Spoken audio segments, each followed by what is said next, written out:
Hello, loyal viewers. I recently got mouth surgery, and I also accidentally ate my own blood clot. And yes, I mean like ate, like full on chewed and swallowed it.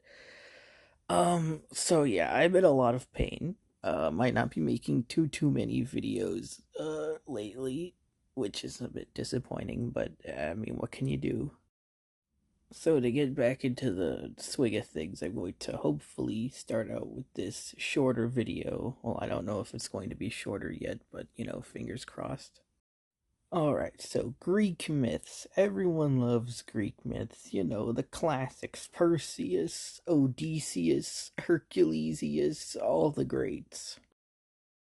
An idea I've touched on in a few videos, and one that I actually really like touching on, is the whole concept that historical perception influences what we see in stories and thus influences the general public's mentality. I guess an easier way to explain that would be saying, have you ever noticed how, like, every Greek hero dies horribly at the end, sometimes even very anticlimactically? Like, you know how Hercules dies? His death is so, like, weirdly, like, undignified. But I guess that was just the culture of the times. That's just kind of how things were back then. Another thing you'd see happening a lot is women being punished for things. Like, for example, Arachne, who won against Athena in the tapestry weaving contest fair and square, but was still punished and ended up becoming the world's first spider. Another even more famous example is Medusa. Now, for the longest time, I thought that the whole reason behind Medusa being the way she was that she was like too pretty. So one of the goddesses, I think maybe it was Athena or Persephone, I don't freaking know, cursed her to be less pretty because they were jealous. But then after some more research, I found out that the actual answer might be even more fricked up than that one, where basically Poseidon like R-worded her and then she was punished for that? Like, the frick? And it's not like the Greeks didn't know that this was going on, because, like, they absolutely knew that, like, the gods were assholes and that they were basically just dicks to everyone, sort of to explain why the world was so fucked up and shitty.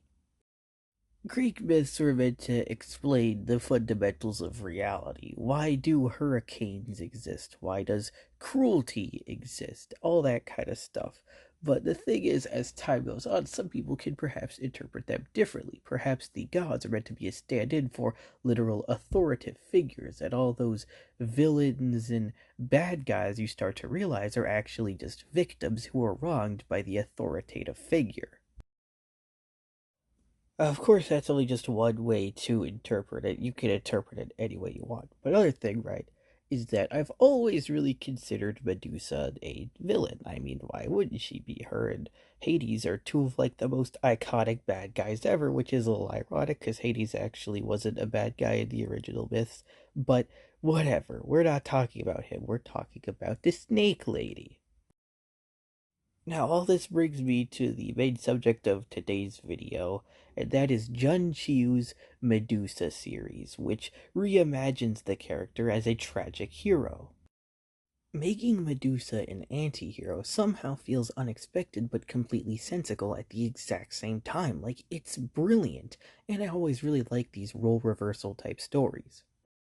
The Medusa series details the life and times of our heroine, Medusa, basically taking us her life from childhood all the way to spoilers, her eventual death. It technically started out as a comic, but it was made into a kind of motion comic animation type thing. I can't say comic dub because there is no dialogue actually, which is a pretty neat part about the story is that it's entirely told through visuals. There aren't any like, dialogues between each character. It is just kind of, actions and facial expressions. Think of it like Primal, just without all the bones cracking and organs exploding and gushing and everything like that. It begins quite literally as early as it can with the birth of Medusa. Now, something kind of odd about this is that she is born a Gorgon. Not that she was cursed like in the original myth, and she doesn't have Gorgon parents in this either, seemingly. We never meet her dad, and her mom is human, but basically, after she's born, her mom looks at her and dies.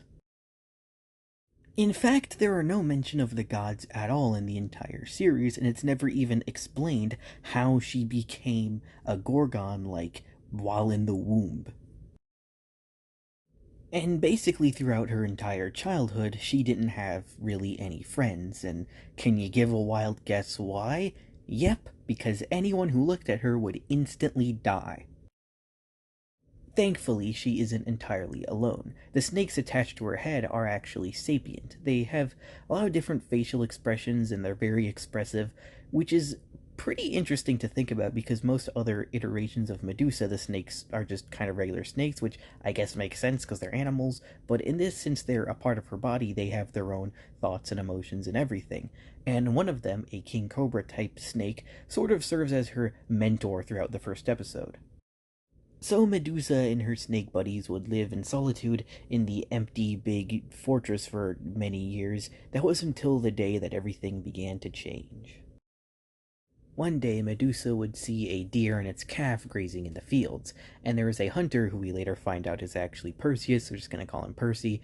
He would show up and try to, he was getting ready to shoot the deer, basically, and so Medusa attempted to warn it, though instead the deer looked at her and died, leaving the calf without a mother. And so Percy would witness this without dying, and he would escape with this new knowledge.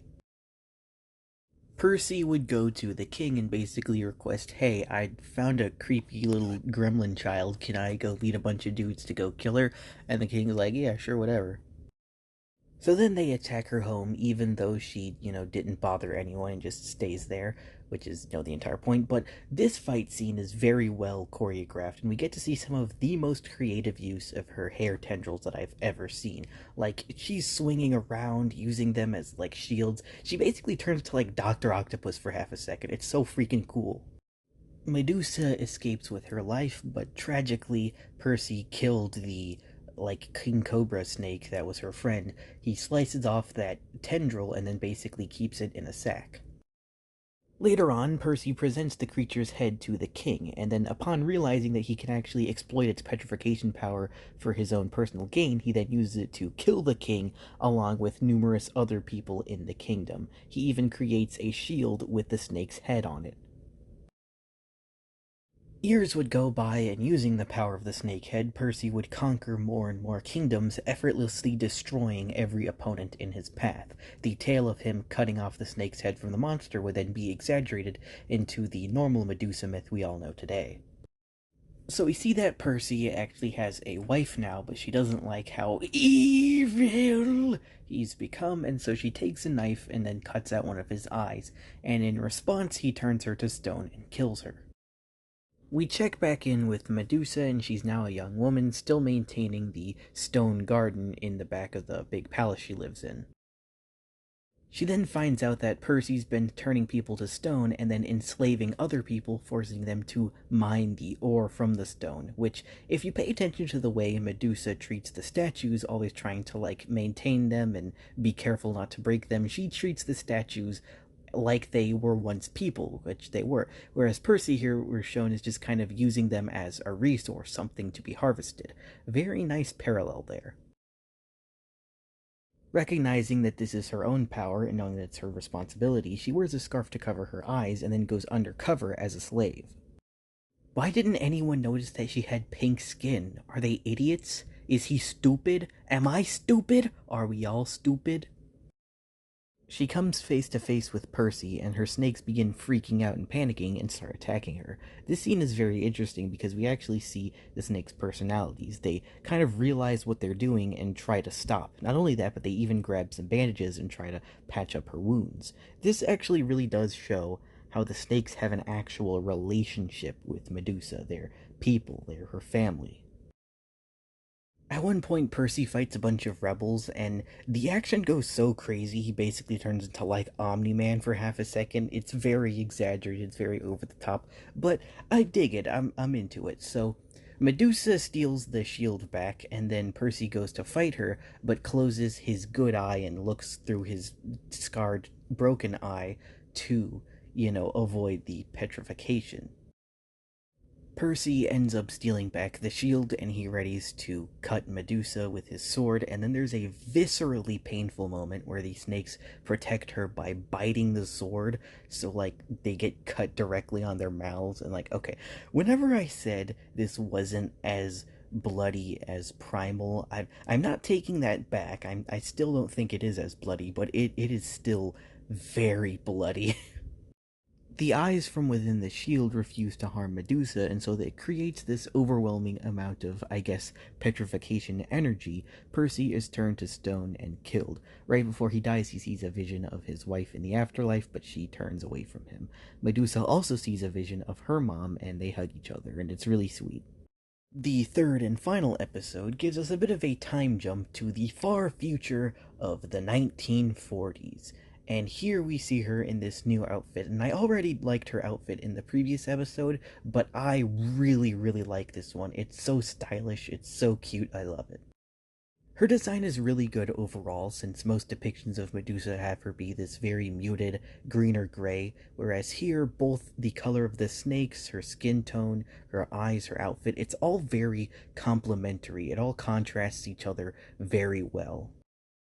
There is a color theory with hero and villain characters that heroes are always red and yellow, while villains are always purple and green. And if you look at Percy and Medusa, they're the exact opposite, with Percy, the villain supposed hero, being red and yellow, or I guess gold, and Medusa, the hero supposed villain, is purple and green.